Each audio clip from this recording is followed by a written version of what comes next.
বিসমিল্লাহির রহমানির রহিম।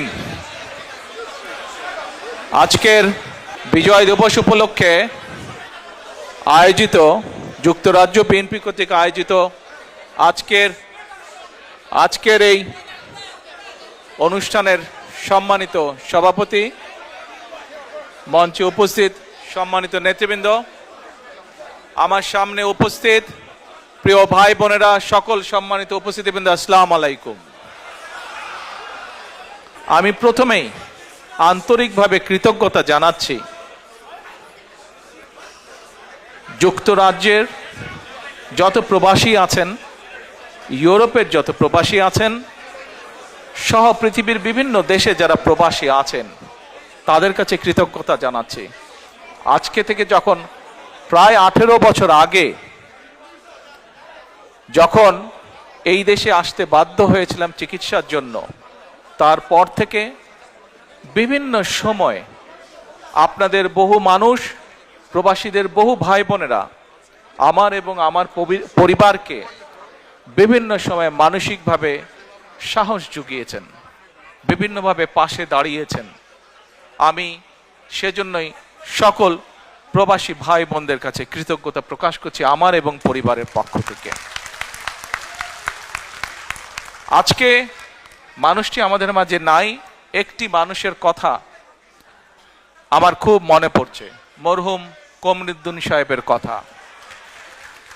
এই মানুষটি, সে সময় আমি অসুস্থ ছিলাম, এবং এই মানুষটি যেভাবে তার সময়ের সব কিছু দিয়েছেন, সব কিছু দিয়ে আমাকে যেভাবে চিকিৎসার সাহায্য করেছিলেন, তার জন্য আমি তার এবং তার পরিবারকে কৃতজ্ঞতা জানাই। প্রিয় ভাই বোনেরা, আজকে আমাদের মহান বিজয় দিবস। এই বিজয় দিবসে প্রায় 55 বছর হয়ে গেল বাংলাদেশ স্বাধীন হয়েছে। 1971 সালে লক্ষ মানুষের আত্মত্যাগের বিনিময়ে, লক্ষ মা বোনের সম্মানের বিনিময়ে, বহু মানুষের পঙ্গুত্বের বিনিময়ে আমরা আমাদের এই প্রিয় মাতৃভূমি বাংলাদেশের স্বাধীনতা অর্জন করেছিলাম। প্রিয় ভাই বোনেরা, বাংলাদেশের মানুষ আজকে থেকে 55 বছর আগে যখন যুদ্ধে ঝাঁপিয়ে পড়েছিল, তাদের একটি প্রত্যাশা ছিল, আশা ছিল, আকাঙ্ক্ষা ছিল কিভাবে তারা নিজের দেশটিকে গড়ে তুলবে। আপনারা যারা আজকে বিদেশে আছেন, প্রবাসে আছেন, বিশেষ করে বিভিন্ন উন্নত দেশগুলোতে আপনারা আছেন,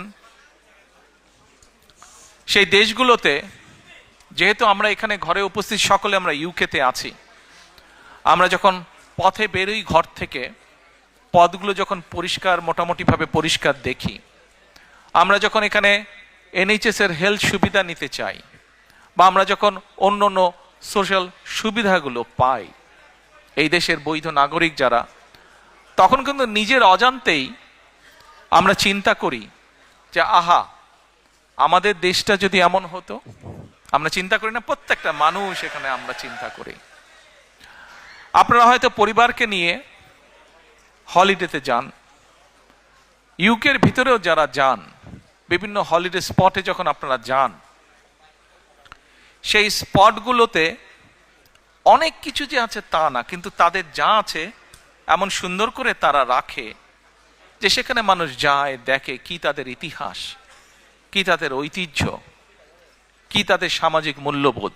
সেই জিনিসগুলো আমরা দেখি এবং আমরা আফসোস করি যে আমাদের দেশটি যদি এমন হতো। প্রিয় ভাই বোনেরা, 1971 সালে যেই মানুষগুলো যুদ্ধ করেছিল, সেটি প্রত্যক্ষ হোক বা পরোক্ষভাবে, সেই মানুষগুলো কিন্তু দেশকে নিয়ে এমনই পরিকল্পনা করেছিল, এমনই প্রত্যাশা, আশা ছিল তাদের।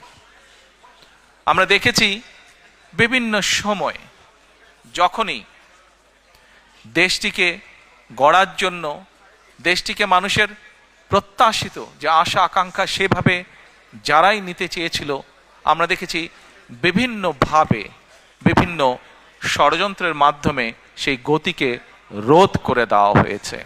স্বাধীনতা যুদ্ধের পরে যখন নতুন দেশটি আমরা পেলাম, তখন মানুষ আশায় বুক বেঁধেছিল যে এই দেশে গণতন্ত্রের চর্চা হবে এবং গণতন্ত্রের চর্চার মাধ্যমে ধীরে ধীরে দেশ এবং জাতি এগিয়ে যাবে।